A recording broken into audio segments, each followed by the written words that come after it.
हाँ जी, तो चैप्टर का नाम है कोऑर्डिनेशन कंपाउंड्स और चैप्टर 4 है ये, क्लास 12th केमिस्ट्री की फर्स्ट बुक में। ठीक है, तो चैप्टर आपके बोर्ड एग्जाम्स में फाइनल में 6 to 7 मार्क्स का आएगा। नीट में इसके अंदर 2 से 3 क्वेश्चन आते हैं, जेई में इसके अंदर 1 से 2 क्वेश्चन आते हैं। बहुत इंपॉर्टेंट चैप्टर है। और डीएनएफ ब्लॉक, हालांकि इससे पहले, फिफ्थ चैप्टर है, सॉरी मैंने फोर्थ बोल दिया गलती से। डीएनएफ ब्लॉक हालांकि इससे पहले आता है, लेकिन इसे पढ़े बिना आप डीएनएफ ब्लॉक को पूरी तरीके से नहीं समझ सकते। काफ़ी चैप्टर समझ में आ जाएगा आपको, 80 to 90% चैप्टर इनफैक्ट इसके बिना भी समझ में आ जाएगा, लेकिन ये चैप्टर आता होगा तो डीएनएफ ब्लॉक चैप्टर को आप कंप्लीटली समझ पाओगे। तो अगर कभी भी पढ़ रहे हो तो पहले कोऑर्डिनेशन कंपाउंड्स पढ़ो, उसके बाद डीएनएफ ब्लॉक पढ़ोगे। करेक्ट। तो चलिए शुरू करते हैं। कोऑर्डिनेशन कंपाउंड्स है क्या? सबसे पहले समझिए कोऑर्डिनेशन कंपाउंड्स का मतलब क्या है। डेफिनेशन लिखिए, देखो क्या लिखी है definition. Compounds are the complexes, compounds को हम यहाँ पहले तो एक वर्ड और जान लो, इसको कोऑर्डिनेशन कॉम्प्लेक्सेस भी बोलते हैं। फॉर्म्ड बाय कॉम्बिनेशन ऑफ 2 और more स्टेबल कंपाउंड, 2 या 2 से ज्यादा स्टेबल कंपाउंड को मिलाकर अगर हम एक कंपाउंड बनाते हैं तो उसे कोऑर्डिनेशन कंपाउंड बोल सकते हैं। जैसे फॉर एग्जांपल हम यहाँ पे कॉपर सल्फेट को अगर अमोनिया के साथ मिक्स करें 1:4 के रेशो में, यानी 4 मोल अमोनिया और 1 मोल कॉपर सल्फेट, ठीक है, तो क्या होता है, हमें एक कंपाउंड मिलता है CuNH3 होल 4 और सल्फेट आ जाता है इसके बाहर SO4 2-। ठीक है, ये जो हमें कंपाउंड मिलता है इसको हम बेटा बोलते हैं कोऑर्डिनेशन कंपाउंड। ठीक है, SO4 यहाँ कर देता हूँ मैं इसे SO4 2-। सही है, SO4 2- नहीं सॉरी, बाहर सिर्फ SO4 आ जाएगा, माइनस तो कैंसिल हो जाएगा ना चार्ज से। तो ये जो बेसिकली स्क्वायर ब्रैकेट में जो मैंने पार्ट लिखा है ना कंपाउंड का, this part, this particular part जो स्क्वायर ब्रैकेट के अंदर है, इसको बोलते हैं कोऑर्डिनेशन कॉम्प्लेक्स या कोऑर्डिनेशन कंपाउंड। जो इसके बाहर है वो काउंटर आयन कहलाता है, वो सब अभी हम बाद में डिटेल में पढ़ेंगे। तो जो स्क्वायर ब्रैकेट में कभी भी आपको कोई कंपाउंड लिखा हुआ दिखाई दे तो वो कंपाउंड क्या कहलाता है, कोऑर्डिनेशन कंपाउंड। ठीक है, तो जैसे 1 मोल कॉपर सल्फेट और 4 मोल अमोनिया अगर मैंने लिया तो ये बना, 2 स्टेबल कंपाउंड लिए, एक कॉपर सल्फेट और एक अमोनिया, और इन दोनों को मिलाकर मेरे पास क्या मिल गया, मुझे मुझे मिल गया ये कंपाउंड जिसको CuNH3 होल 4 और बाहर स्क्वायर ब्रैकेट के सल्फेट, इसे हम कोऑर्डिनेशन कंपाउंड बोलते हैं। ठीक है, अच्छा इसके बाद एक लाइन और लिखी हुई है, it retains its identity in solid state as well as in aqueous solution and does not dissociate into ions in aqueous solution. इसका मतलब ये था कि retains its identity in aqueous solution का मतलब क्या है, इसका मतलब है कि it does not dissociate into ions in aqueous solution. जब इसे एक्वस सोल्यूशन में डालते हैं तो ये आयंस में डिसोसिएट नहीं होता, यानी इसके अंदर जो दिख रही हैं चीजें वो वापस हमें नहीं मिलती।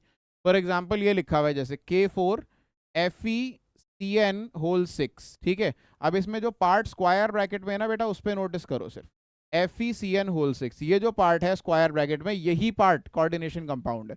जो बाहर K4 है ना, ये कोऑर्डिनेशन कंपाउंड का पार्ट नहीं है, ये इसके बाहर है, काउंटर आयन कहते हैं इसे, जो स्क्वायर ब्रैकेट के बाहर होता है। तो ये जो स्क्वायर ब्रैकेट के अंदर आपको 2 चीजें दिखाई दे रही हैं, फेरस और साइनाइड, ये दोनों पानी में डालने पर एक दूसरे से सेपरेट नहीं होंगे, यानी फेरस आयन और साइनाइड आयन अलग अलग नहीं होंगे। कोऑर्डिनेशन कंपाउंड के बाहर जो लिखा है पोटेशियम, ये अलग हो जाएगा। स्क्वायर ब्रैकेट के अंदर लिखी हुई चीजें पानी में डालने पर अलग नहीं होती, स्ट्रांगली इनको हीट करोगे तब जाके मे बी ये सेपरेट हो जाए। ठीक है, तो इसमें से अगर इसे पानी में डालोगे तो पोटेशियम आयन अलग हो जाएंगे, यस, 4 पोटेशियम आयन बन जाएंगे। और ये जो कंपाउंड है कोऑर्डिनेशन कंपाउंड FeCN होल 6, ये एज इट इज रहेगा। और के नीचे 4 था, क्रॉस होती है वैलेंसी, तो इसके ऊपर 4- चार्ज आ जाए। ठीक है, तो कोऑर्डिनेशन कॉम्प्लेक्स देखो जैसा था वैसे के वैसे ही रहा, even after we added to water. तो कोऑर्डिनेशन कॉम्प्लेक्स के बारे में 2 चीजें जान ली हमने अभी तक। क्या 2 चीजें? पहली चीज की कॉप जो क्या कहते हैं, ये बनते कैसे हैं, 2 स्टेबल कंपाउंड्स को ज्वाइन करके, जैसे कॉपर सल्फेट में अमोनिया ज्वाइन किया हमने तो बना, 2 ऑलरेडी एग्जिस्टिंग स्टेबल कंपाउंड्स को जब हम ज्वाइन करते हैं उससे ये बनते हैं। ठीक है, एक बार इसे टीचिंग पे कर देते हैं, हाँ, तो उससे ये बनते हैं। और दूसरी चीज ये जाननी है हमें इसके बारे में कि, 1 मिनट,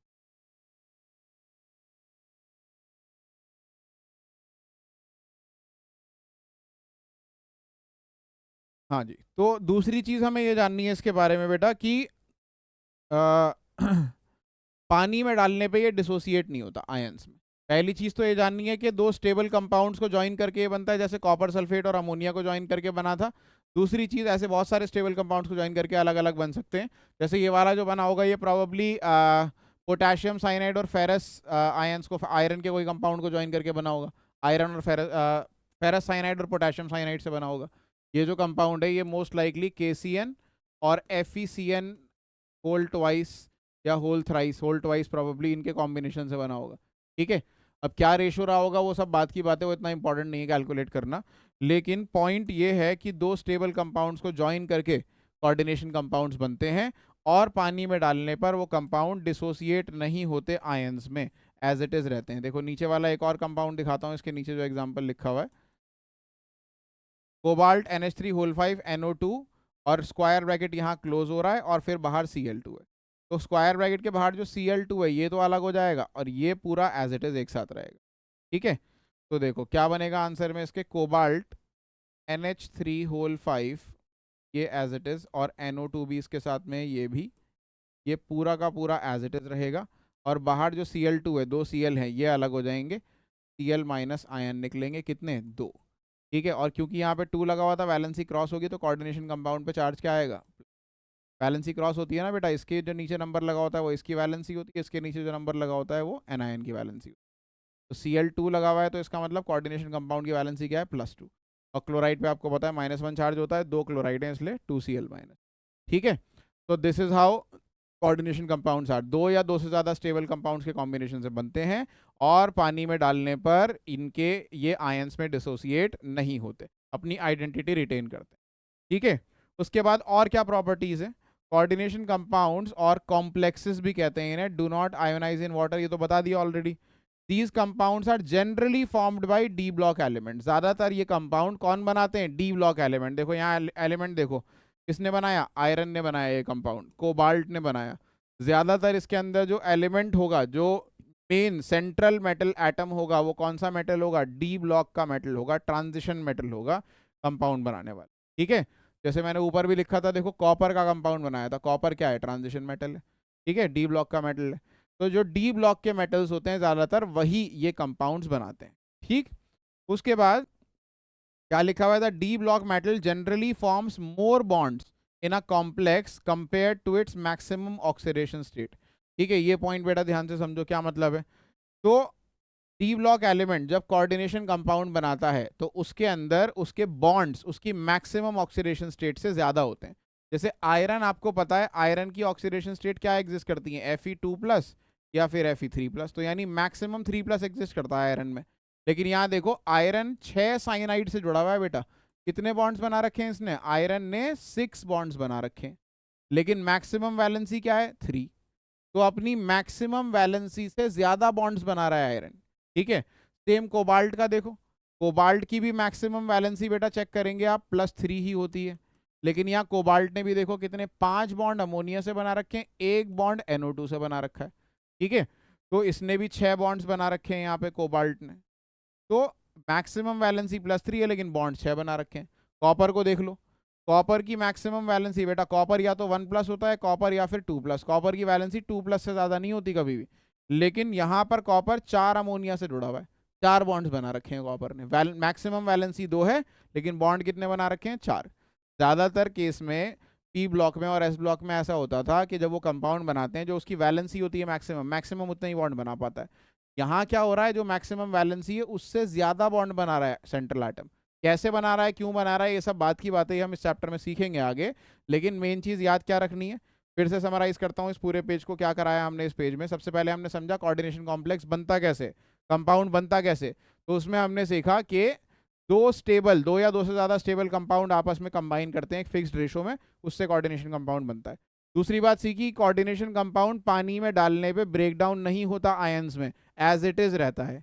तीसरी बात हमने ये सीखी कि ये डी ब्लॉक के एलिमेंट से बनता है, डी ब्लॉक के एलिमेंट जनरली इस कंपाउंड को बनाते हैं। अभी एक वो नहीं है कोई रूल के डी ब्लॉक का एलिमेंट ही बनाएगा, but maximum coordination compound. In fact जो हम पढ़ेंगे इस चैप्टर में वो सभी के सब हम जनरली डी ब्लॉक एलिमेंट्स के पढ़ेंगे, इसके अलावा एक्सेप्शन होते हैं। ऐसा नहीं है कि डी ब्लॉक का एलिमेंट ही कोऑर्डिनेशन कॉम्प्लेक्स बनाएगा, पी ब्लॉक और एस ब्लॉक के एलिमेंट भी बना सकते हैं, बट रेयर केस में बनाते हैं, मोस्टली डी ब्लॉक के एलिमेंट होते हैं। उसके बाद बेटा डी ब्लॉक के एलिमेंट जब कोऑर्डिनेशन कंपाउंड बनाते हैं तो एक कोऑर्डिनेशन कंपाउंड में जो नंबर ऑफ बॉन्ड्स वो बनाएंगे, वो बॉन्ड्स हमेशा उनकी मैक्सिमम कोवेलेंसी से ज्यादा, हमेशा नहीं मोस्टली उनकी मैक्सिमम कोवेलेंसी से ज्यादा होंगे, मैक्सिमम वैलेंसी से ज्यादा होंगे। जो भी उनकी मैक्सिमम वैलेंसी होगी उससे ज्यादा बॉन्ड बनाते हैं जनरली वो कंपाउंड। ठीक है, जैसे यहाँ मैंने 3 कंपाउंड दिखाए, तो मैं एक कॉपर वाला दिखाया, एक आयरन का कंपाउंड दिखाया, कोबाल्ट का। तीनों केस में जो मेटल है उसने अपनी मैक्सिमम वैलेंसी से ज्यादा बॉन्ड बना रखे हैं। ठीक है, तो आई होप इतना सबको क्लियर है, समझ आ गया। हाँ जी, तो आई होप यहाँ तक क्लियर है। आगे शुरू करते हैं। एक बार इसका मोड में फिर से आगे के लिए। हाँ जी, देखिए तो अगला हमारा टॉपिक है इस चैप्टर में डबल सॉल्ट। अब डबल सॉल्ट भी एक ऐसी चीज है जो दो स्टेबल आयोनिक सॉल्ट्स के कॉम्बिनेशन से बनता है, फिक्स्ड रेशो में कंबाइन करने चाहिए। जैसे ये वाला सॉल्ट देखो, इसका एग्जांपल है मोर सॉल्ट। एक एग्जांपल, मोर सॉल्ट बेटा आयरन सल्फेट और अमोनियम सल्फेट को 1:1 के रेशो में मिला दो, FeSO4 और NH4 whole twice SO4। Ammonium sulphate और आयरन सल्फेट को किस में मिला दो, 1:1 रेशो में मिला दो, और वाटर के साथ मिक्स करो तो 6 वाटर मॉलिक्यूल्स के साथ ये कंबाइन करके क्रिस्टल बना लेता है, तो ये मोर सॉल्ट कहलाता है। तो ये कोऑर्डिनेशन कंपाउंड से अलग कैसे है, इसके अंदर भी फिक्स रेशो के अंदर दो सॉल्ट मिला रहे हैं या दो कंपाउंड मिला रहे हैं और उनको कंबाइन कर रहे हैं। डबल सॉल्ट से अलग इसलिए है क्योंकि इसके अंदर जो है ना मॉलिक्यूल अपनी आइडेंटिटी लूज नहीं करता, यानी डिसोसिएट होगा ये। यानी क्या होगा कि अगर इसको पानी में डालेंगे बेटा, अगर इसको पानी में डालेंगे तो इसमें जितने भी आयन्स हैं सब अलग हो जाएंगे। इसमें आयरन है, सल्फेट है, अमोनियम है, फिर से सल्फेट है, और वाटर में भी H प्लस और OH माइनस है, सब अलग हो जाएगा। कौन कौन से, इसमें Fe2+ आयन है, ये भी मिल जाएगा, सल्फेट आयन है, ये भी मिल जाएगा। कितने सल्फेट है, इनफैक्ट देखो एक सल्फेट यहाँ से मिलेगा, एक सल्फेट यहाँ से, तो 2 सल्फेट टोटल मिल रहा है, तो 2 सल्फेट है। अमोनियम आयन है इसके अंदर, देखो ये रहा NH4, इस पे होल्ट वाइज लगा हुआ है, तो 2 ही अमोनियम आयन मिलेंगे। ठीक है, और वाटर जो है वो 6 है, 6 वाटर से क्या 6 H+ बनेंगे और 6 ही OH- बनेंगे। तो आई होप इतना क्लियर है कि डबल सॉल्ट और कोऑर्डिनेशन कॉम्प्लेक्स में क्या फर्क है। कोऑर्डिनेशन कॉम्प्लेक्स पानी में डालने पे ब्रेक डाउन नहीं होता, आयंस नहीं बनाता। डबल सॉल्ट पानी में डालने पर आयंस बना देता है डिसोसिएट होके कंप्लीटली। ठीक है, पोटैश एलम देखो एक और डबल सॉल्ट का एग्जांपल। पोटैश एलम बेटा वो होता है फिटकरी, अगर तुमने बार्बर शॉप में कभी देखा हो, ये बहुत अच्छा एंटीसेप्टिक होता है फिटकरी। ठीक है, बार्बर शॉप के अंदर होता है एक बेसिकली क्या क्रिस्टल होगा, सॉल्ट जैसा, सॉल्ट का क्रिस्टल होगा। उसको नॉर्मली क्या होता है, जैसे बार्बर शॉप में शेव वगैरह करते हैं, शेव करने के बाद कहीं पे कट वट लग गया तो उस कट के ऊपर बेसिकली वो आफ्टर शेव स्प्रे यूज़ कर लेते हैं वैसे तो मोस्टली लोग, लेकिन पुराने ज़माने में और अब भी कई जगह पे यूज़ किया जाता है because it is cheaper. After shave spray थोड़ा महंगा आता है, उसमें अल्कोहल होता है। अल्कोहल भी बेसिकली क्या करता है, एंटी जर्म इन्फेक्शन से फाइट करता है। कोई भी कट लग गया मान लो किसी को, तो वहाँ पे इन्फेक्शन ना हो जाए इसलिए वो आफ्टर शेव स्प्रे डाल देते हैं। आफ्टर शेव स्प्रे में इथेनॉल होता है नॉर्मली, आइसोप्रोपाइल अल्कोहल, किसी भी टाइप का अल्कोहल होता है, तो वो क्या करता है वहाँ पे जो भी जर्म्स वगैरह डेवलप हो रहे होंगे उसको मार देगा। वही सेम काम पोटैश एलम भी करता है, हिटकरी जिसे बोलते हैं। ठीक है, तो क्या करते हैं, थोड़ा सस्ता ऑल्टरनेटिव है, इथेनॉल वगैरह के स्प्रे जो है थोड़े से महंगे आते हैं, ये काफ़ी सस्ता आता है। इसको रब कर लो जहाँ पे भी आपके कोई भी कट लग गया है या वूंड हो गया है, तो ये क्या करेगा आसपास कोई भी बैक्टीरिया या वायरसेस या किसी भी टाइप के जर्म्स की ग्रोथ नहीं होने देगा, उसे मार देगा। ठीक है, एंटीसेप्टिक का काम करता है। तो potash alum is an antiseptic. ठीक है, हो सकता है कोई वर्ड प्रॉब्लम में किसी तरीके का क्वेश्चन इस तरीके से पूछ लें, एंटीसेप्टिक। तो पोटैश एलम में बेटा पोटेशियम सल्फेट और एल्यूमिनियम सल्फेट का सॉल्ट होता है।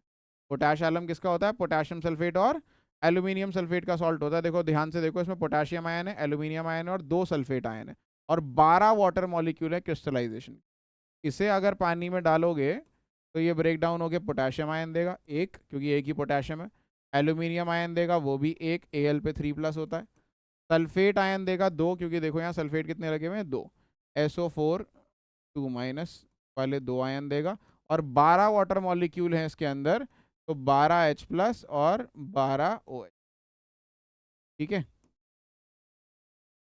ये ब्रेक डाउन होके देगा एक्वा सॉल्यूशन। ठीक है, तो डबल सॉल्ट और कोऑर्डिनेशन कॉम्प्लेक्स में आई होप डिफरेंस क्लियर है। डबल सॉल्ट बिल्कुल सेम तरीके से बनते हैं, टू और मोर सॉल्ट्स के कॉम्बिनेशन से एक फिक्स्ड रेशो में, लेकिन फ़र्क ये होता है कि ये कंप्लीटली डिसोसिएट हो जाते हैं पानी में डालने पर। इसमें जितने भी आयंस होते हैं उस सब का टेस्ट दे देते हैं। ठीक है, अब इसी चीज़ को लेते हुए क्वेश्चन है यहाँ पर। ठीक है, क्वेश्चन क्या है, ध्यान से पढ़ो बेटा, एनसीईआरटी का क्वेश्चन है। FeSO4 solution mixed with NH4 whole twice SO4 solution in 1:1 molar ratio gives a test of Fe2 plus ion.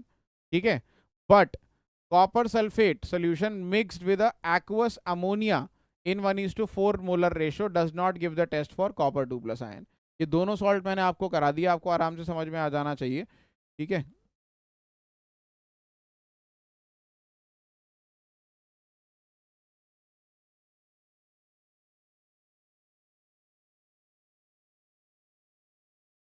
ठीक है, तो क्या होता है बेटा, फेरस सल्फेट सोल्यूशन को FeSO4 को मिक्स करा अमोनियम सल्फेट से, किस रेशो में, 1:1 रेशो में।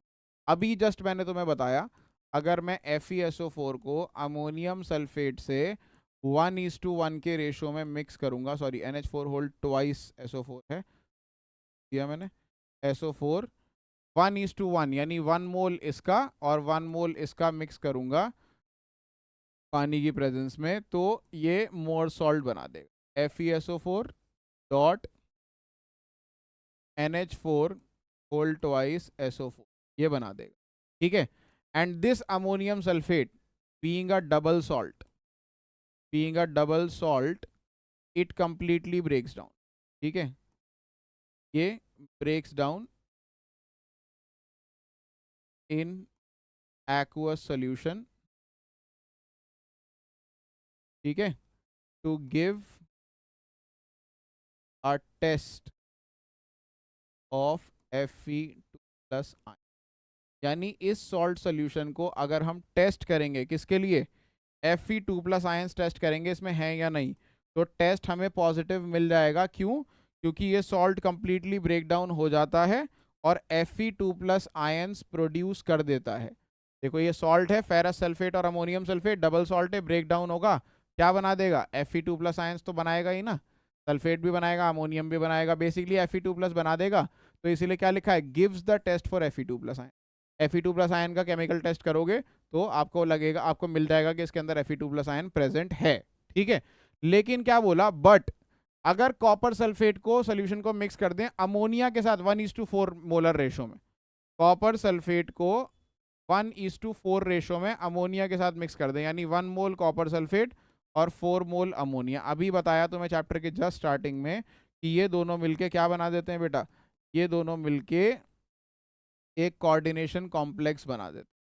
अब ये कोऑर्डिनेशन कॉम्प्लेक्स क्या ब्रेक डाउन होगा, क्या ये कॉपर आयंस देगा, ये जो बन गया ये बन गया coordination complex. This complex will not break down, coordination complex will not break down, does not dissociate in water, in water, ठीक है, to give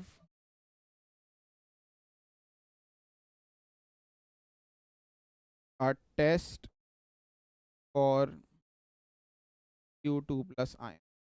जब इसमें Cu2 प्लस आयंस बनेंगे ही नहीं, ये डिसोसिएट होगा ही नहीं, तो फिर ये कॉपर आयंस का टेस्ट कैसे देगा, ये बात समझ में आ रही है। ये कॉपर आयंस का टेस्ट नहीं दे सकता क्योंकि ये डिसोसिएट नहीं होगा पानी में जाने पर, तो इसलिए ये कॉपर आयंस का टेस्ट भी नहीं देगा। तो आई होप हमें इतनी बात क्लियर है कि पहले केस में क्या बन रहा था, एक डबल सॉल्ट जो कंप्लीटली ब्रेक डाउन हो रहा था और कॉपर आयंस का टेस्ट दे रहा था। दूसरे केस में क्या बन रहा है, एक कोऑर्डिनेशन कॉम्प्लेक्स जो ब्रेक डाउन नहीं होगा और कॉपर आयंस का टेस्ट नहीं देगा। ये इसमें सॉरी ये ब्रेक डाउन हो रहा था और Fe2 प्लस आयन का टेस्ट दे रहा था, ये कॉपर आयंस का टेस्ट नहीं देगा क्योंकि ये कोऑर्डिनेशन कॉम्प्लेक्स है, ये पानी में डालने पे डिसोसिएट नहीं होता। आप ये एज इट इज इसका आंसर लिख सकते। ठीक है, तो आई होप इतना क्लियर है।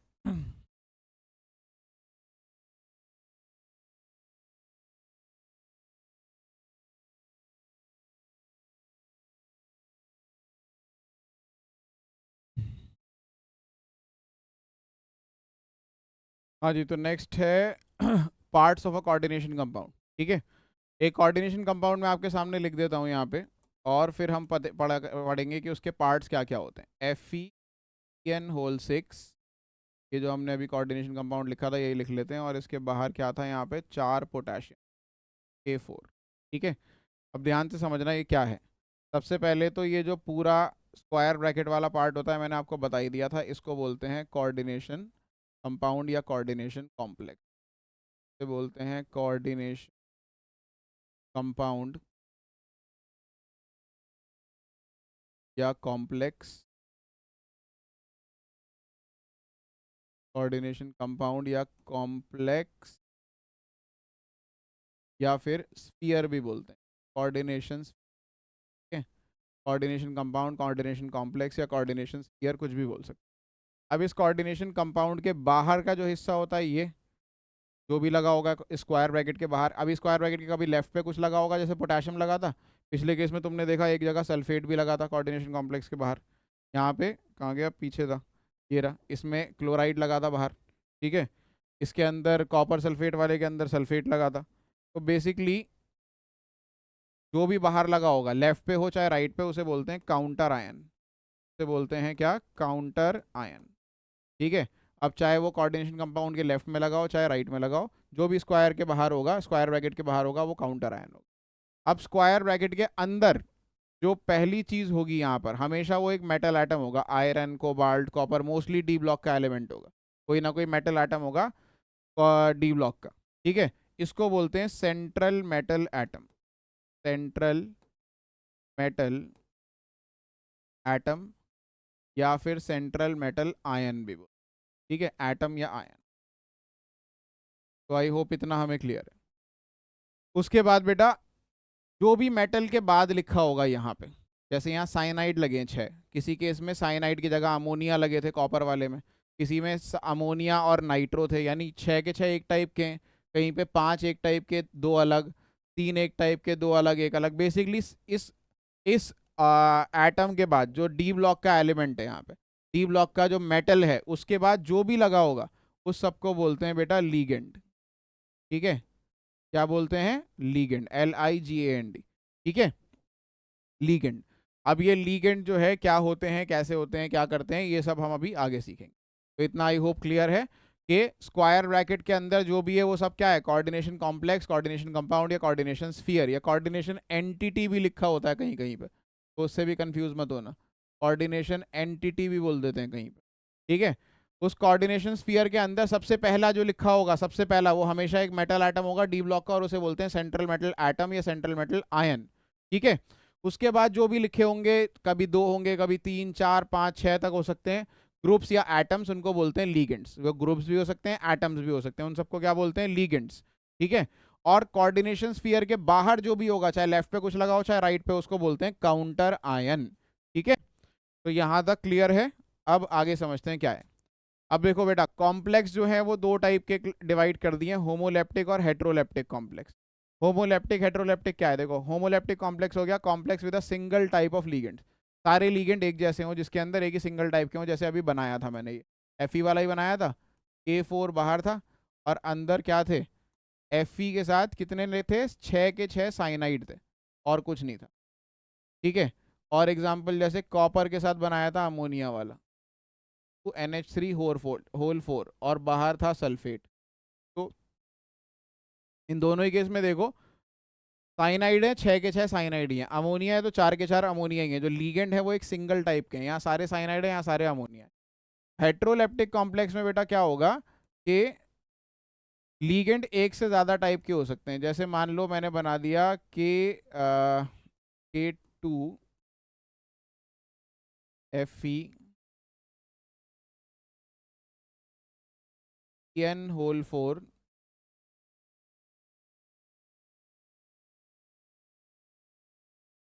N होल के बाद NH3, पहले NH3 ट्वाइस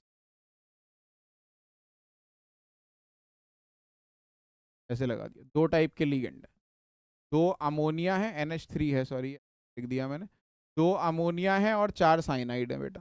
ठीक है, 2 टाइप के लीगेंड है, एक 2 से ज्यादा भी हो सकते हैं, जैसे मान लो आ गया कोबाल्ट H2O O N पे लगा दिया, 2 सोडियम लगा दिया। कोई भी बेसिकली कॉम्प्लेक्स हो सकता है जिसके अंदर एक से ज़्यादा टाइप के लीगेंड आ जाएंगे तो वो क्या हो जाएगा, हेट्रोलेप्टिक कॉम्प्लेक्स। और अगर सारे लीगेंड एक ही टाइप के हैं तो क्या बोलेंगे, होमोलेप्टिक। इतना कोई खैर इंपॉर्टेंट नहीं है टॉपिक, ऐसे दिन पता होना चाहिए, 1 मार्क का क्वेश्चन आ सकता है होमोलेप्टिक कॉम्प्लेक्स क्या होता है और हेट्रोलेप्टिक। ठीक है, तो होमोलेप्टिक के अंदर सिंगल टाइप के लीगेंड, हेट्रोलेप्टिक में एक से ज़्यादा टाइप के। ठीक है, बाकी इसमें कुछ नहीं है। सेंट्रल मेटल एटम और आयन क्या होता है मैंने आपको बता दिया कि कॉम्प्लेक्स के अंदर जो सबसे पहली चीज लिखी होती है वो एक मेटल एटम होता है डी ब्लॉक का, उसी को हम क्या बोलते हैं, सेंट्रल मेटल एटम या आयन। वो जनरली डी ब्लॉक एलिमेंट होता है और वो क्या करता है, वो एम्प्टी ऑर्बिटल प्रोवाइड करता है बेटा लीगेंड्स को, जिससे बॉन्ड्स बन सकें। अब देखो यहां से कहानी शुरू होती है, ये हालांकि डिटेल में मैं आगे आपको थियोरीज में पढ़ाऊंगा, valence bond theory, crystal field theory इसके अंदर आएगी, वहाँ हम ढंग से सीखेंगे कि किस तरीके से बॉन्ड बनता है। लेकिन फिर भी मैं आपको ब्रीफली बता देता हूँ। यहाँ पे जैसे मान लो ये ऊपर वाला केस देखते हैं, Fe और CN6 के बीच में बॉन्ड है, तो एक आयरन से 6 साइनाइड जुड़े हुए हैं, ऐसे ऑक्टाहेड्रल शेप में जुड़े होते हैं 6 साइनाइड। ठीक है, अब इस चीज़ में समझना क्या हो रहा है ध्यान से।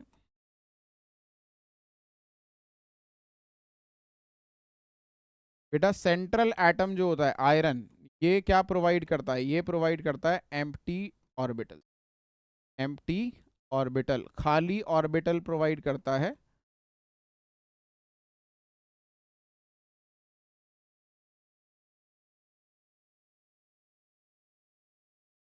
और जो लीगेंड है, लीगेंड यहाँ पे क्या है, साइनाइड, लीगेंड है साइनाइड, एन माइनस होते हैं बेसिकली, इसके अंदर होते हैं फिल्ड ऑर्बिटल, हाफ फिल्ड नहीं, फुली फिल्ड ऑर्बिटल। ठीक है, इसके फिल्ड ऑर्बिटल लीगेंड के फिल्ड ऑर्बिटल बेटा इनके एम्प्टी ऑर्बिटल से ओवरलैप कर जाते हैं, या ऐसे बोल लो ये अपने इलेक्ट्रॉन इसके एम्प्टी ऑर्बिटल के अंदर भर देते हैं। लीगेंड अपने इलेक्ट्रॉन सेंट्रल एटम के एम्प्टी ऑर्बिटल के अंदर भर देते हैं, या ऐसा बोल सकते हो कि लीगेंड के फील्ड ऑर्बिटल सेंट्रल एटम के एम्प्टी ऑर्बिटल से ओवरलैप कर जाते हैं और उससे इन दोनों के बीच में बॉन्ड बनता है। सिंपल वर्ड्स में क्या होता है कैसे होता है वो सब आगे थ्योरीज में समझाऊंगा, अभी ये इतना दिमाग नहीं लगाना है इसके अंदर कि क्या एग्जैक्टली होता होगा, कौन से ऑर्बिटल की बात कर रहे हैं, S orbital, P orbital, D orbital, सब बात की बात है। फिलहाल ये समझ लो कि सेंट्रल एटम जो है आयरन, वो क्या प्रोवाइड कर रहा है, एम्प्टी ऑर्बिटल। और आयरन नहीं, सिर्फ कोई सा भी कॉम्प्लेक्स उठा लो, सेंट्रल एटम क्या प्रोवाइड करेगा, एम्प्टी ऑर्बिटल। और जो लीगेंड होंगे उनके क्या होंगे, फील्ड ऑर्बिटल।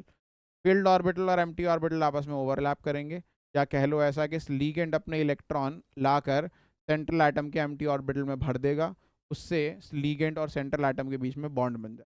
इसी बॉन्ड को हम क्या बोलते हैं बेटा, कोऑर्डिनेट बॉन्ड। ठीक है, और इसी से बनता है कोऑर्डिनेट कंपाउंड या कोऑर्डिनेशन कंपाउंड। सही है, आई होप इतनी बात हमें क्लियर है कि कोऑर्डिनेशन बॉन्ड या कोऑर्डिनेट बॉन्ड या कोऑर्डिनेशन कंपाउंड कैसे बनता है। मेटल प्रोवाइड करता है एम्प्टी ऑर्बिटल, लीगेंड प्रोवाइड करते हैं फील्ड ऑर्बिटल, दोनों का ओवरलैप होता है, लीगेंड के इलेक्ट्रॉन एम्प्टी ऑर्बिटल में भर जाते हैं मेटल एटम के और उससे उन दोनों के बीच में बॉन्ड बन जाता है। ठीक है, चलिए आगे हम टाइप ऑफ कॉम्प्लेक्सेस देखेंगे। टाइप ऑफ कॉम्प्लेक्सेस में 3 टाइप के कॉम्प्लेक्स हैं बेटा, एनायोनिक कॉम्प्लेक्स, कैटायोनिक और न्यूट्रल कॉम्प्लेक्स। बड़ा सिंपल सा कॉन्सेप्ट है, अगर ब्रेक डाउन करें बेसिकली आप देखो, अगर इस कॉम्प्लेक्स को ब्रेक डाउन करें, पोटेशियम अलग हो जाएगा और ये कॉम्प्लेक्स तो ब्रेक डाउन होता नहीं है, ये एक साथ ही रहता है। तो पोटेशियम अलग हो गए, कितने, 4 पोटेशियम थे, 4 पोटेशियम अलग हो गए। और कॉम्प्लेक्स जब अलग हुआ, Fe(N)(6), तो कॉम्प्लेक्स पे चार्ज क्या आया देखो, पोटेशियम जो लगा था वो प्लस होता है, और वैलेंसी क्रॉस करके देखो पोटेशियम के नीचे 4 लगा हुआ है, तो इसके ऊपर क्या चार्ज आएगा, 4 माइनस, तो कॉम्प्लेक्स पे आ गया 4 माइनस। बेसिकली कॉम्प्लेक्स पे नेगेटिव चार्ज आया, इसीलिए कॉम्प्लेक्स को क्या बोल रहे हैं, एनायोनिक। एनायोनिक का मतलब क्या होता है, नेगेटिवली चार्ज। ठीक है, तो नेगेटिवली चार्ज कॉम्प्लेक्स, सही। कॉम्प्लेक्स पे अगर नेगेटिव चार्ज आ रहा है ब्रेक डाउन होने के बाद तो एनायोनिक कॉम्प्लेक्स। सिमिलरली कैटायोनिक क्या होगा, पॉजिटिव चार्ज। अब इस कॉम्प्लेक्स को देखो, इसके बाहर क्लोराइड लगा है, क्लोराइड को अलग करोगे जाहिर बात है क्लोराइड पे माइनस चार्ज आएगा और कॉम्प्लेक्स पे प्लस आएगा। कितना प्लस, क्लोराइड के नीचे 2 लगा है तो 2 प्लस आ जाएगा कॉम्प्लेक्स पे। तो इसको ब्रेक डाउन करोगे बेटा तो कोबाल्ट NH3 होल 5 NO2, और ये बन गया आपका कॉम्प्लेक्स, कॉम्प्लेक्स पे चार्ज आया 2+, और क्लोराइड 2 निकल गए बाहर इसमें। तो ये कौन सा कॉम्प्लेक्स बन गया? कैटायोनिक, क्योंकि कॉम्प्लेक्स पे क्या चार्ज आ रहा है बेटा? कॉम्प्लेक्स पे पॉजिटिव चार्ज आ रहा है तो वो कैटायोनिक है, नेगेटिव चार्ज आ रहा है तो एनायोनिक है।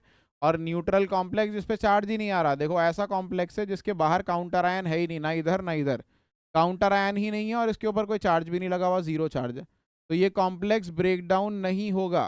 ठीक है, इसी को बोलते हैं न्यूट्रल कॉम्प्लेक्स, क्योंकि इसमें ब्रेक डाउन तो कॉम्प्लेक्स होता ही नहीं है, बेसिकली इसके अंदर आयन ही नहीं है, कोई काउंटर आयन ही नहीं है, तो इसे डिसोसिएट करोगे या फिर बेसिकली इसमें से कुछ पानी में डालोगे तो कोई आयन्स नहीं बनेंगे, ये खुद न्यूट्रल है और काउंटर आयन इसके अंदर है ही नहीं। सही है, तो आई होप इतनी बात क्लियर है कि कैटायोनिक, एनायोनिक और न्यूट्रल कॉम्प्लेक्स किसे कहते हैं। पहचानना बड़ा आसान है बेटा, लेफ्ट की तरफ अगर देखो काउंटर आयन अगर लेफ्ट पे लगा हुआ है, अगर तुम पहचानते हो तो बहुत अच्छी बात है, एक पोटेशियम पॉजिटिव ही होता है जाहिर बात है, लेकिन फिर भी जो लेफ्ट की तरफ लगा होता है वो हमेशा पॉजिटिव होता है, जो राइट की तरफ होता है वो हमेशा नेगेटिव। अगर कॉम्प्लेक्स तुम्हारा राइट साइड पे है काउंटर आयन के, काउंटर आयन लेफ्ट पे, कॉम्प्लेक्स राइट पे, तो हमेशा कॉम्प्लेक्स नेगेटिव होगा, एनायोनिक कॉम्प्लेक्स होगा। अगर आपका कॉम्प्लेक्स लेफ्ट पे है और काउंटर आयन राइट पे है, लेफ्ट वाली चीज हमेशा पॉजिटिव होती है, राइट वाली चीज हमेशा नेगेटिव होती है। याद रखो, लेफ्ट वाली चीज हमेशा क्या होती है? पॉजिटिव, राइट वाली चीज होती है नेगेटिव। कॉम्प्लेक्स अगर इधर होगा लेफ्ट साइड पे काउंटर आयन के तो पॉजिटिव होगा, अगर राइट साइड पे होगा काउंटर आयन के तो नेगेटिव होगा। वरना ये बहुत कॉमन सेंस वाली चीज़ है, काउंटर आयन देख के समझ में आ जाता है। तुम्हें दिख रहा है कि काउंटर आयन पोटेशियम है तो पोटेशियम पॉजिटिव ही रहेगा, अगर काउंटर आयन पॉजिटिव है तो कॉम्प्लेक्स क्या होगा? नेगेटिव। और अगर काउंटर आयन क्लोराइड लग रहा है, अब क्लोराइड तुम्हें पता है कि क्लोराइड नेगेटिव ही होता है, किसी को ये तो कंफ्यूजन नहीं होगी, क्लोराइड पॉजिटिव भी हो सकता है, क्लोराइड नेगेटिव ही होता है। अगर काउंटर आयन नेगेटिव है तो कॉम्प्लेक्स जाहिर बात है पॉजिटिव होगा। ठीक है, तो ये काफ़ी सिंपल कॉन्सेप्ट है, फिर भी किसी को कंफ्यूजन है तो ट्रिक याद कर सकते हो कि लेफ्ट साइड पे कॉम्प्लेक्स होगा तो पॉजिटिव होगा, राइट साइड पे होगा तो नेगेटिव होगा। ठीक है, आई होप इतना हमें क्लियर है। हाँ जी, तो ये आई होप क्लियर है। नेक्स्ट टॉपिक है बेटा लीगेंड्स। कितने डिफरेंट टाइप के लीगेंड्स, और लीगेंड्स क्या होते हैं पहले तो, और कितने डिफरेंट टाइप, हमने तो ये पढ़ा है ना बस लीगेंड्स किसे कहते हैं, मतलब जो सेंट्रल एटम के बाद लगाओ कोऑर्डिनेशन कॉम्प्लेक्स में उसे लीगेंड कहते हैं। ठीक है, तो बाय डेफिनेशन लीगेंड क्या होता है वो समझेंगे, और टाइप समझेंगे, लीगेंड के 4 टाइप होते हैं वो समझेंगे। छोटा सा टॉपिक है, देखते हैं जल्दी से इसे। तो बेटा लीगेंड्स क्या होते हैं? दे आर एटम्स और group of atoms, single atom भी हो सकता है लीगेंड और ग्रुप ऑफ एटम्स भी हो सकता है, जैसे लीगेंड सिर्फ Cl माइनस भी हो सकता है क्लोराइड, या फिर ग्रुप ऑफ एटम जैसे सल्फेट भी लीगेंड हो सकता है, यानी 5 एटम का ग्रुप, 1 सल्फर 4 ऑक्सीजन। अभी देखा तुमने साइनाइड भी लीगेंड हो सकता है, 2 एटम का ग्रुप, या फिर मान लो क्लोराइड भी लीगेंड हो सकता है, एक क्लोराइड तो अभी बता ही दिया मैंने आपको। और क्या हो सकता है? आयोडाइड हो सकता है लीगेंड। ठीक है, इसके अलावा और क्या? ऑक्साइड हो सकता है लीगेंड, सिंगल एटम का लीगेंड भी हो सकता है और ग्रुप ऑफ एटम भी हो सकते हैं लीगेंड। ठीक है, क्या काम करते हैं लीगेंड? शेयर करते हैं 1 और more electron pair with the central atom. अभी बताया ना, लीगेंड क्या करता है? एक्स्ट्रा इलेक्ट्रॉन पेयर लेकर आता है फील्ड, और वो सेंट्रल एटम के साथ शेयर करता है। अभी ये मत कहना, अभी तो आप कह रहे थे कि वो डोनेट नहीं करता, शेयरिंग ही होती है, लेकिन कंट्रीब्यूट लीगेंड कर रहा है, कोवेलेंट बॉन्ड ही बन रहा है यहाँ पर, कोऑर्डिनेट कोवेलेंट बॉन्ड या dative covalent bond 11th class में अगर आपने पढ़ा हो तो। ठीक है, यहाँ पर शेयरिंग हो रही है किसके बीच में? मेटल एटम और लीगेंड के बीच में इलेक्ट्रॉन की बेटा शेयरिंग हो रही है, लेकिन इलेक्ट्रॉन दिए किसने हैं? दिए हैं लीगेंड ने। ठीक है, शेयरिंग तो दोनों के बीच में है, तो कोवेलेंट बॉन्ड ही है ये मेटल और लीगेंड के बीच में, लेकिन इलेक्ट्रॉन किसने दिए? लीगेंड ने दिए हैं, तो इसलिए ये कोऑर्डिनेट कोवेलेंट बॉन्ड कहलाता है, डेटिव कोवेलेंट बॉन्ड या फिर। ठीक है, तो लीगेंड की डेफिनेशन पे अगर तुम आओगे, ये लिखा भी रहने दे सकते वैसे, अगर तुम लीगेंड की डेफिनेशन पे आओगे तो क्या बोलती है लीगेंड की डेफिनेशन कि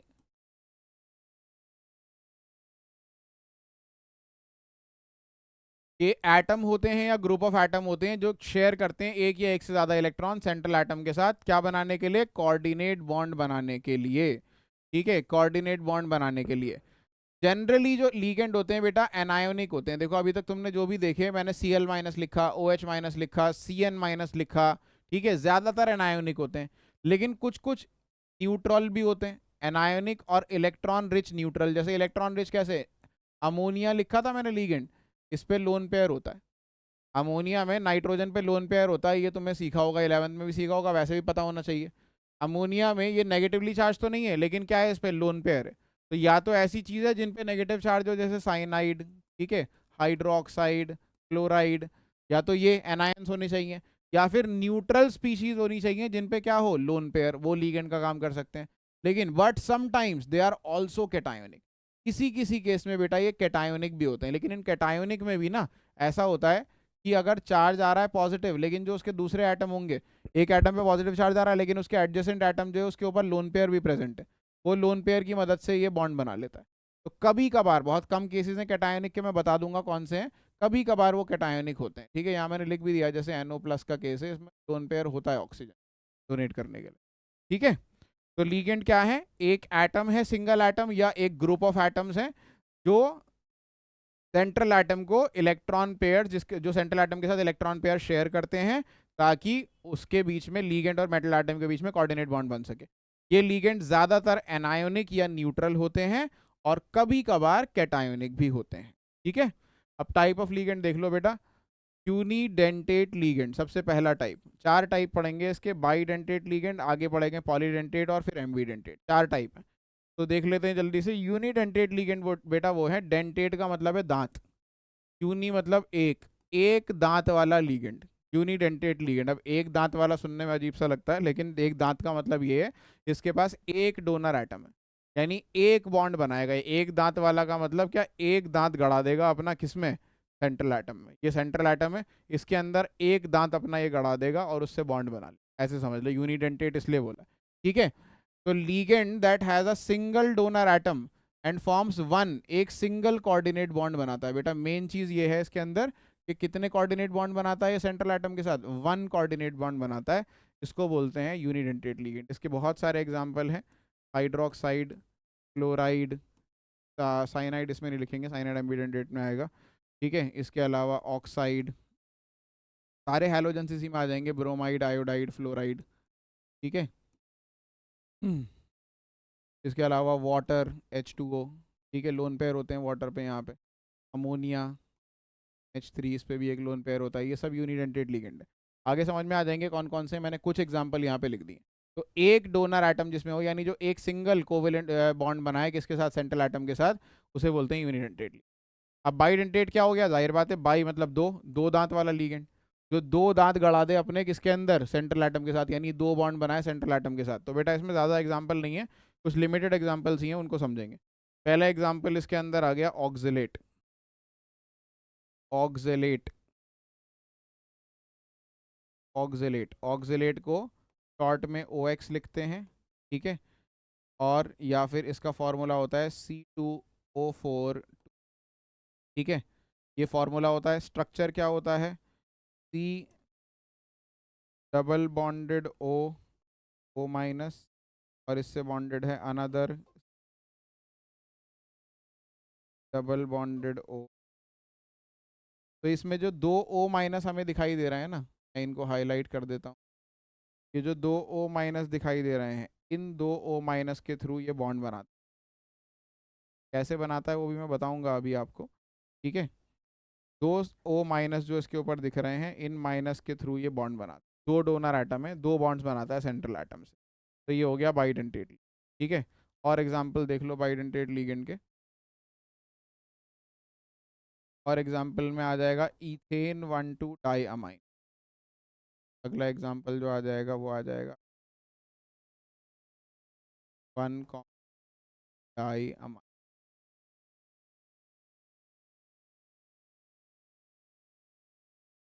ठीक है, शॉर्ट में इसको EN लिखते हैं हम। इथाइलिन डाईअमाइन भी कहते हैं इसे हम, और इथाइलिन डाईअमाइन, डाईअमाइन। ठीक है, स्ट्रक्चर क्या होता है इसमें, H2 bonded to another CH2, और ये दो नाइट्रोजन से जुड़ा हो, नाइट्रोजन नहीं, दो NH2 से जुड़ा हो। दोनों NH2 पे एक एक लोन पेयर होता है, और यही लोन पेयर की वजह से ये दोनों नाइट्रोजन डोनर एटम का काम करते हैं। यानी एक बॉन्ड बनेगा इस नाइट्रोजन के थ्रू लोन पेयर, दूसरा बॉन्ड बनेगा इस नाइट्रोजन के, दो डोनर एटम आ गए इसके अंदर, दो नाइट्रोजन के थ्रू बॉन्ड बन सकता है इसके अंदर भी, इसलिए ये भी किसमें आ गया, बाईडेंटेट। ठीक है, इसके बाद इसमें एक और एग्जांपल हम देखेंगे बेटा, ग्लाइसिनेट, ग्लाइसिनेट, LYCINAT,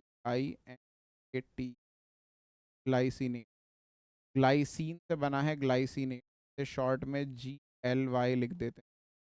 और ये होता क्या है, CH2 पर दो ग्रुप लगे हैं, एक है COO, दूसरा है NH, सॉरी NH2, सिर्फ NH2 नॉट NH2। तो इसमें डोनर एटम क्या है, एक तो COO माइनस का जो O माइनस वाला O है, ठीक है।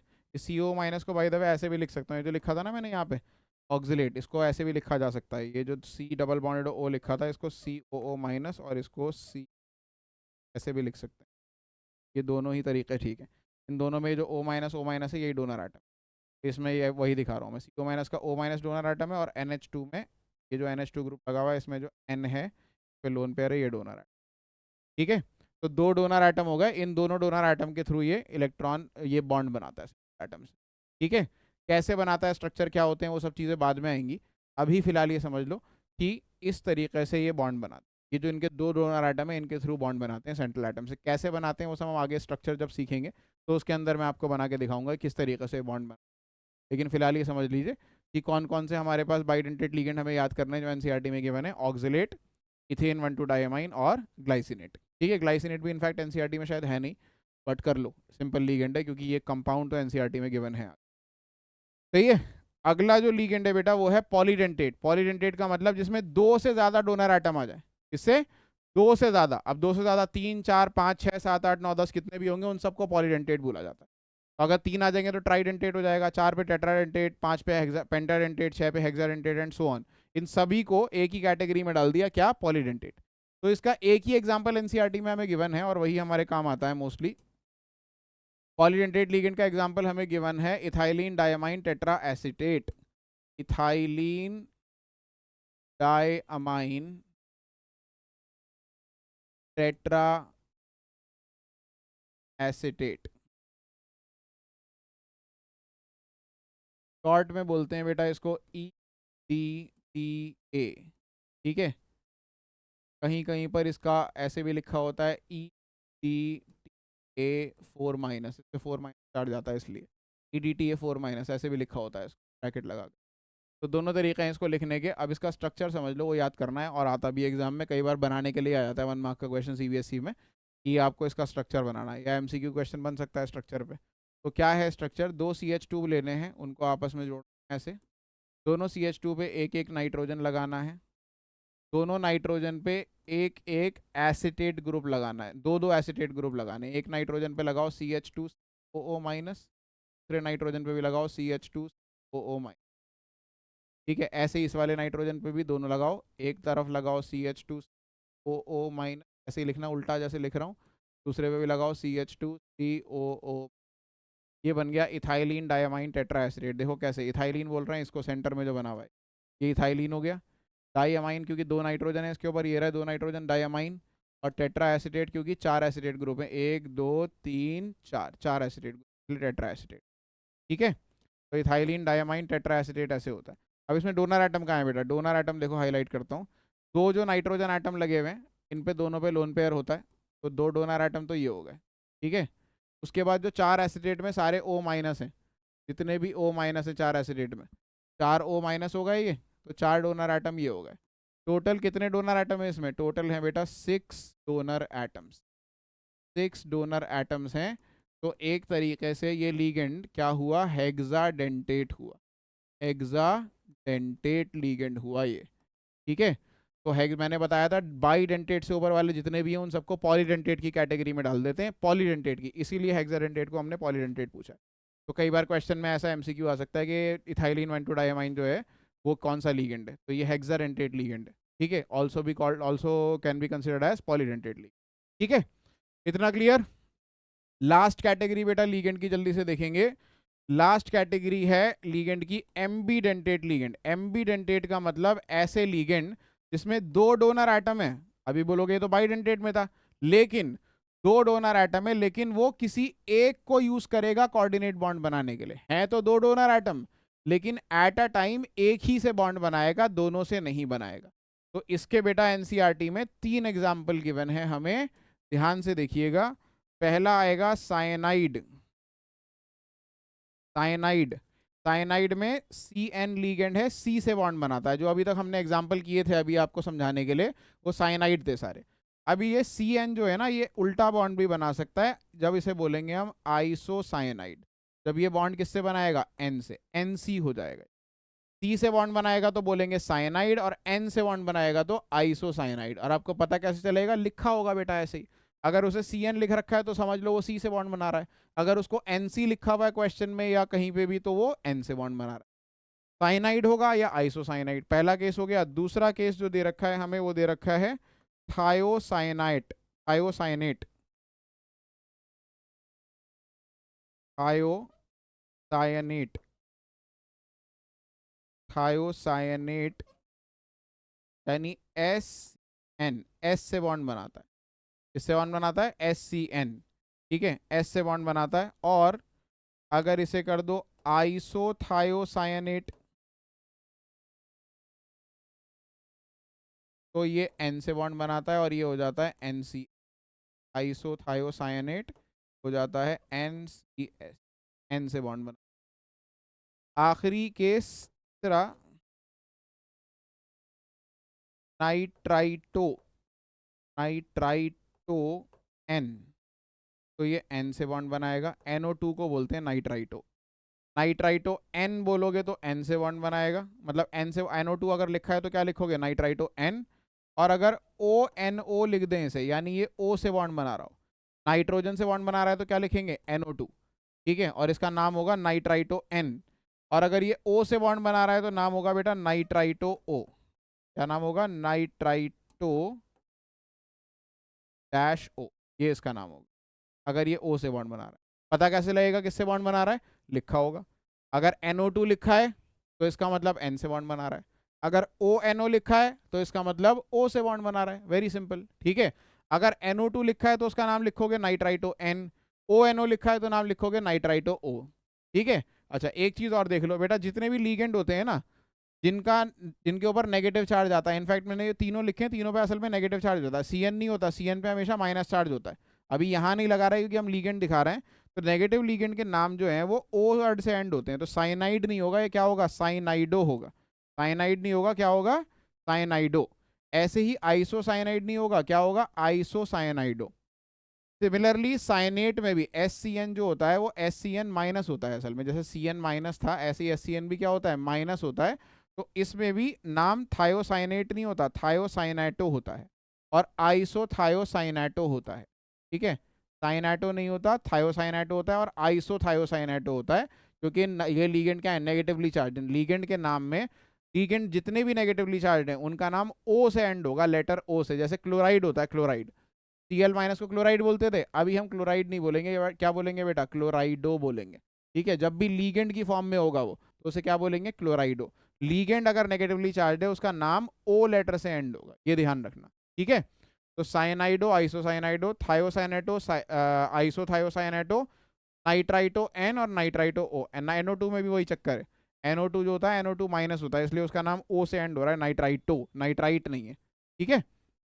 तो ligand which are negatively charged, their name ends with the letter O, ठीक है। आई होप हमें इतना क्लियर है।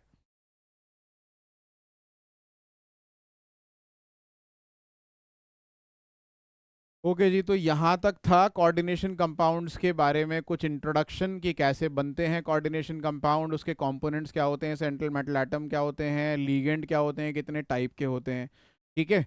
अगले लेक्चर में हम पढ़ेंगे कि सेंट्रल इनका नॉमेनक्लेचर कैसे होता है, IUPAC नॉमेनक्लेचर कोऑर्डिनेशन कंपाउंड्स का, और कोऑर्डिनेशन कंपाउंड की कुछ प्रॉपर्टीज जैसे कि oxidation number, coordination number, effective atomic number, ये सारी चीज़ें क्या होती, ठीक है।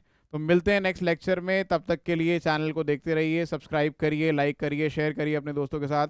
Thank you, that's all for today.